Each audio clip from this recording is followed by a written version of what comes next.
Ready.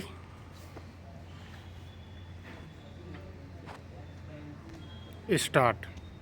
महोदय, मुझे आशा है कि माननीय सदस्य यह समझेंगे कि हाल के वर्षों में कुछ अंश तक मूल्य वृद्धि का कारण हमारे किसानों की यह चिंता थी कि उनके उत्पादनों का समुचित मूल्य मिले, परंतु यह महत्वपूर्ण है कि इस क्रम में छोटे किसानों, भूमिहीन श्रमिकों और भूमि के आधार पर आजीविका चलाने वाले ऐसे अन्य गरीब लोगों के हितों की हानि न हो, जिनके पास बिक्री के लिए अतिरिक्त उत्पादन नहीं होता।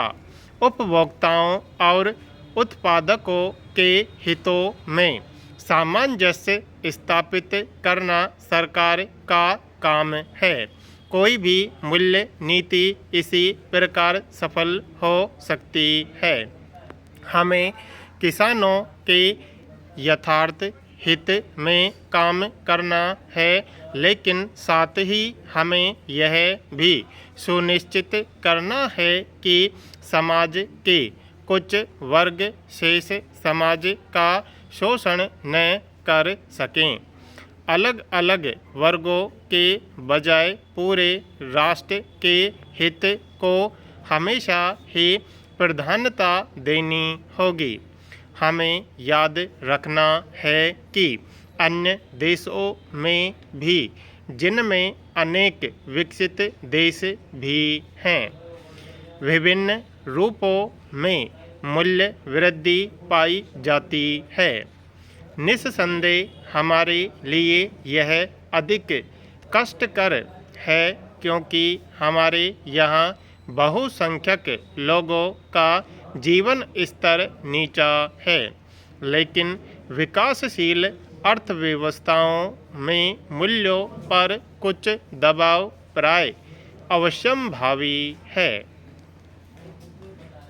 हमें इस तथ्य को स्वीकारना होगा कि भारत जैसे विकासशील देश में, जिसे अपने पूंजी निवेश की गति को तीव्र बनाना है, हम मुनाफे के बजट और पूंजी निवेश का स्तर न्यून रखने के उपायों की दो प्रकार की अस्फीतिकारी नीति नहीं अपना सकते।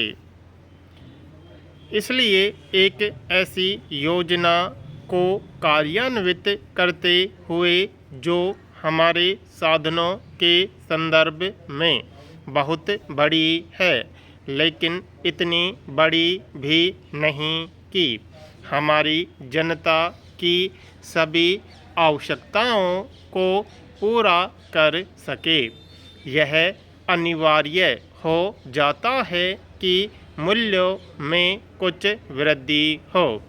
इसलिए मैं माननीय सदस्यों से आग्रह करूंगी कि वे इस प्रश्न को बहुत ज़्यादा राजनीतिक रूप न दें।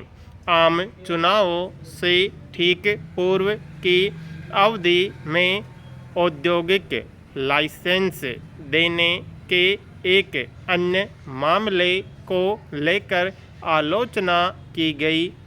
इस पर रखे गए एक विशिष्ट प्रश्न का जवाब मेरे सहयोगी औद्योगिक विकास मंत्री ने पहले ही दे दिया है।